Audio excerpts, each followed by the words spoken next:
Welcome to Strangle School. I'm Josh Moody. I got my buddy Mike here, and today we're going to be talking about using the methodology of the words that do the back stuff that takes. Welcome to Strangle School. I'm Josh Moody. That's not Josh Moody. Welcome to Strangle School. I'm Josh Moody. I got my buddy Mike here.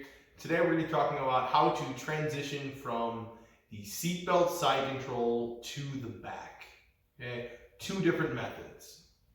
So we got Mike in seatbelt side control. That means he's on his rib cage. He's facing away from me. It means I have back exposure. What I'm looking for here is as Mike looks to try and turn away from me and build up to his knees, there's a moment right there where my hand can slide underneath his hip. So I'm going to put my chest on his back.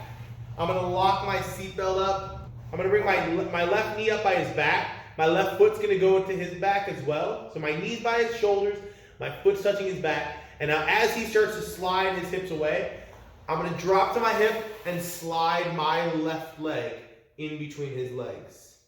My calf curls to his hamstring.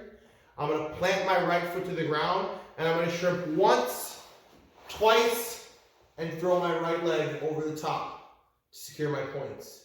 If I can get a hold of his wrist, I will. If I can get a hold of a body triangle, I will. Posterior mount, whatever version we're doing to protect our bottom hook.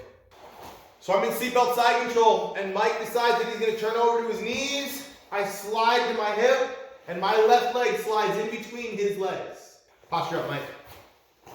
My left leg is in between his legs, hooking on his near side hamstring, curling into him. Back to you. I could try and climb on top of Mike, and it's not necessarily the worst idea because I've already got that first hook. Or my elbow can drive in front of his body, and I can use that to pull. Okay? I'm going to shrimp and pull. Shrimp and pull. And then I can throw my hook in. And this time I got a better body triangle than last time. Hopefully I can make that blood squirt right back out of his nose. Think that's how it works? Yeah, pretty much. I got Mike in seatbelt side control, and he starts to bring his knee close to his chest. There's a lot of reasons he could be doing that. He could be trying to prevent that arm bar that I have right here, or he could be using that and he's just going to turn his knee to the floor, and that could be how he's trying to start that turn to belly down. Whatever the reason, he brings his top knee to his chest. So I'm going to bring my right arm out. I'm going to scoop grip his thigh, and I'm going to lock my hands with an S grip. I am going to step my foot up by his head, and I'm going to circle him to his butt. I am not trying to lift him. I'm going to walk him in a circle until he is seated.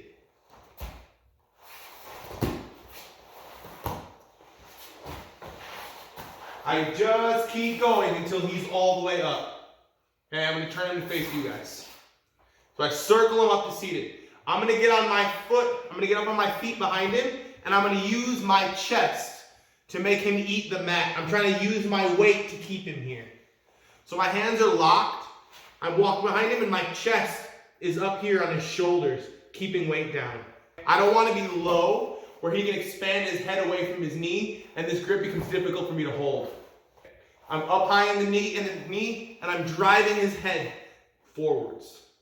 I'm going to walk all the way around until I can step over his leg. I'm going to sit to my left hip. I'm going to cross my feet behind his butt. And now I'm going to hang out here for a minute. I'm going to give Mike a couple of squeezes, and the only way that Mike can get out of this is by trying to extend his leg.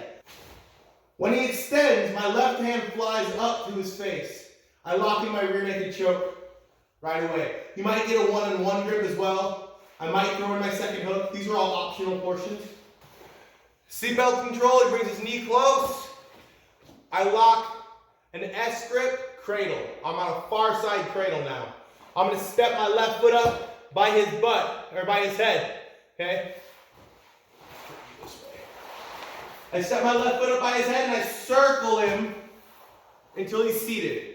I'm going to take my hands, I'm going to loop him from inside of his, in between his legs to outside of his legs. Okay? That's what's gonna keep this super tight. When my hands are in front of his legs, I lose a lot of my pressure. Once I loop my hands outside of his knee, I get a lot tighter here. I circle around until I can step over his leg. If you can get his arm too, that's great. If you don't get his arm, that's fine too. I'm gonna cross my feet behind his butt, and I'm gonna squeeze. In order for Mike to extend, he needs to extend his leg. But his leg alone, try and extend your leg.